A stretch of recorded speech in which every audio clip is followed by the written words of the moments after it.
নমস্কাৰ বন্ধুসকল, সকলোকে অসম ব্লগলৈ স্বাগতম জনাইছোঁ। বন্ধুসকল, আকৌ এবাৰ মই এটি খবৰ দিবলৈ ওলাইছোঁ, সেইটো হৈছে গৰাখহনীয়াই কেনেদৰে ভাঙি গৈ আছে চেনিমাৰী অঞ্চল। ৰৌমাৰী পাথাৰৰ পৰা আৰম্ভ কৰি ৰৌমাৰী গাঁও, ছাতা, বালাট্টাৰী, চেনিমাৰী, খংৰা, বৰপেটা আদি কেনেকৈ ভাঙি তছনছ কৰি আছে সেই বিষয়ে হয়তো কথা পাতিম বন্ধুসকল। আমাৰ বিভাগীয় কৰ্তৃপক্ষৰ লগতে আমাৰ স্থানীয় বিধায়ক মাননীয় আশৰাফুল হুছেইন ডাঙৰীয়াকো অনুৰোধ জনাইছোঁ এই ভিডিঅ'ৰ জৰিয়তে আপুনি যদি মোৰ ভিডিঅ'টো চাই আছে অতি সোনকালে ইয়াৰ সুব্যৱস্থা কৰক, নহ'লে হয়তো নাথাকিব এই ফিল্ডখন, নাথাকিব হয়তো এই মেৰুদণ্ড স্বৰূপ এটি ৰাজহুৱা খেলপথাৰ বন্ধুসকল।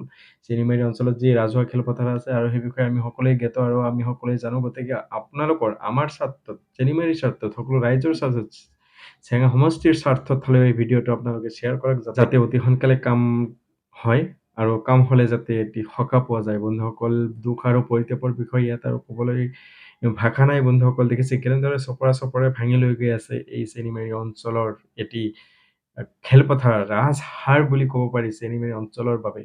আৰু এটি আমাৰ চেঙা সমষ্টিৰ বাবে এটি আমাৰ অঞ্চলবাসী হিচাপে আমি ইয়াৰ লগত ছাথ দিব লাগিব আৰু সকলোৱে আহাত উজান দিব লাগিব। আৰু সেই হেতুকে মই সকলোকে অনুৰোধ জনাইছোঁ, কৰযোৰে প্ৰাৰ্থনা জনাইছোঁ, আপোনালোকে ভিডিঅ'টো ইমানেই শ্বেয়াৰ কৰক যাতে বিভাগীয় কৰ্তৃপক্ষৰ হাতত গৈ পায়। তো মই আপোনালোকক পোনপ্ৰথমে দেখুৱাইছোঁ চেনিমাৰী অঞ্চলৰ যি মেৰুদণ্ড স্বৰূপ, the backbone of the Chenimari ৰাজহুৱা খেলপথাৰ। এটি ফিল্ড হয়। চেনিমাৰীৰ এইখন ফিল্ড হয়তো যদি নাথাকিলহেঁতেন, হয়তো এই চেনিমাৰী অঞ্চলত যিবোৰ ফৌজি ডিপাৰ্টমেণ্টৰ যিসকল ল'ৰা বা ছোৱালীয়ে কাম কৰে হয়তো নাপালেহেঁতেন, হয়তো যদিও পালেহেঁতেন ইমান নাপালেহেঁতেন। গতিকে সেই হেতুকে আমি ক'ব লাগিব চেনিমাৰী অঞ্চলৰ কাৰণে এতিয়া আৰু দুখৰ বিষয় বেছি যে এই খেলপথাৰখন যদি ভাঙি লৈ যায় তেনেহ'লে কি পৰিস্থিতি হ'ব পাৰে এইখন অঞ্চলত, আপোনালোকে নিজে এবাৰ ভাবি চাওক।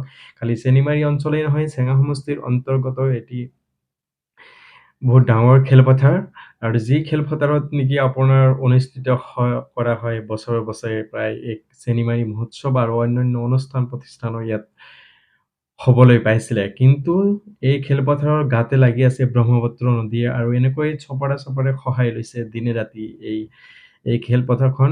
আৰু লগতে যি নদীৰ এক গৰাখহনীয়াৰ সৃষ্টি হৈছে ৰৌমাৰী পাথাৰৰ পৰা আৰম্ভ কৰি ৰৌমাৰী গাঁও, ছাতা গাঁও, বালাটাৰী আদি এনেদৰে ভাঙি গৈছে। আৰু মই ক্ৰমান্বয়ে এটিৰ পিছত এটি ভিডিঅ' হয়তো দিয়ে আছোঁ, কিন্তু হয়তো সেনেকুৱা কাণসাৰ হোৱা নাই যদিও মই কৰযোৰে এই ভিডিঅ'ৰ জৰিয়তে বিভাগীয় কৰ্তৃপক্ষক অনুৰোধ জনাম, আপোনালোকে অনতিপলমে যিকোনো প্ৰকাৰে ইয়াৰ সুব্যৱস্থা কৰক, নহ'লে হয়তো নাথাকিব এই চেনিমাৰী অঞ্চলৰ খেলপথাৰত, নাথাকিব বালাটাৰী, ৰৌমাৰী পাথাৰ ইত্যাদি ইত্যাদি বন্ধুসকল। তো সেইটোৱে আপোনালোকক হয়তো ক'বলৈ গৈছোঁ। তো ভিডিঅ'টো আপোনালোকে ইমানেই শ্বেয়াৰ কৰক যাতে কৰ্তৃপক্ষৰ হাতত এই ভিডিঅ'টো যায় আৰু ভিডিঅ'টো চাই যাতে অতি সোনকালে কামটো কৰিব বুলি আশা থাকিব। আৰু মই পোনে ভিডিঅ' অলপ ক্লিপ দেখুৱাই দিছোঁ বন্ধুসকল, হয়তো আপোনালোকে দেখি কিনে গমেই পাইছে। তো ঠিক আছে বন্ধুসকল, ভিডিঅ'টো কেনেকুৱা লাগিছে নিশ্চয় জনাব কমেণ্টছত আৰু ভিডিঅ'টো শ্বেয়াৰ কৰিব বুলি আশা থাকিল। ধন্যবাদ। জয় অসম।